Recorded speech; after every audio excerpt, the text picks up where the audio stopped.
brought us games like Bioshock Infinite and Assassin's Creed 4, which everyone and their dog played. Before you get stuck into this year's offerings, I'm betting I can suggest a few 2013 games which may have flown under the radar that are worth your attention. I'm Jess McDonald and you're watching The Gist.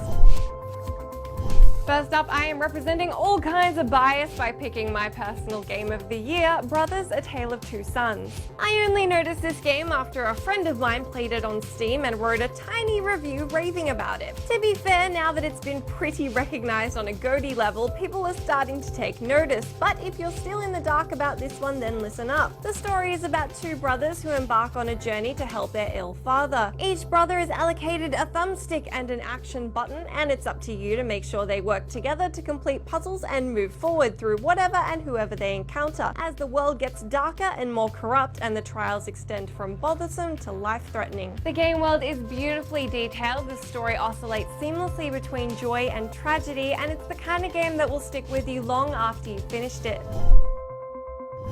Guacamelee seemed to explode onto the gaming scene back in April with its pun and punctuated title, and then sort of seemed to simmer down really quickly. The PS3, Vita, and PC dwelling action platformer is as Mexican as you'd expect and pushes beyond the boundaries of its genre by incorporating a melee combat option as well as a co-op campaign, one of my favorite phrases in the gaming world, and a dimension switching mechanic. It's pretty much exactly as cool as it sounds. The player goes between the living world and the dead world as the luchador protagonist who quests to save his one true love and rescues the world from peril in the process.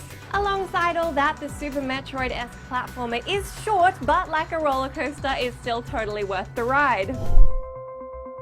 Next up is a game you'll either put down immediately from boredom or not be able to stop playing. Don't Starve embodies quirky and then takes it all the way away until you can't see it anymore, but that's kind of an awesome thing. Like Brothers: A Tale of Two Sons, you won't be hearing the dialogue spoken in any language you recognize, but the knowledge that the survival of a floppy-haired gentleman scientist hangs in the balance will keep you mindful of your decision making. Has anybody ever asked you what you would do first come zombie apocalypse? Find shelter, gather food, get a weapon? Well, in Don't Starve, you need to make that call. So you're more likely to get eaten by giant spiders or chased by an ostrich than zombies, but the point still stands. It's up to you to use daylight to gather food and decide how you'll prepare for nightfall, and then enjoy the pitch black of that and try not to get eaten. Or more importantly, don't starve, as the game rather blatantly suggests.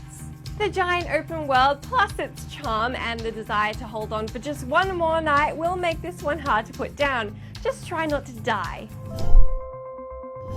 Another one of my favorites from this year, which didn't seem to quite get the recognition that it deserved, was The Swapper. The puzzle platformer has a few key issues with balancing difficulty, but it looks lovely and the developing story never makes it feel like a meaningless string of puzzles. The tone of The Swapper is relatively somber. You're on a mostly abandoned space station with nothing but a cloning tool in hand, which places copies of you that you can then swap into. Escaping death is just a matter of swapping out at the right time, and puzzles are generally a careful calculation of maneuvering and planning your moves backwards. In this classical story of nothing being quite what it seems, it's not just the puzzles but also the ethical dilemmas which become more difficult and muddied as the tale goes on.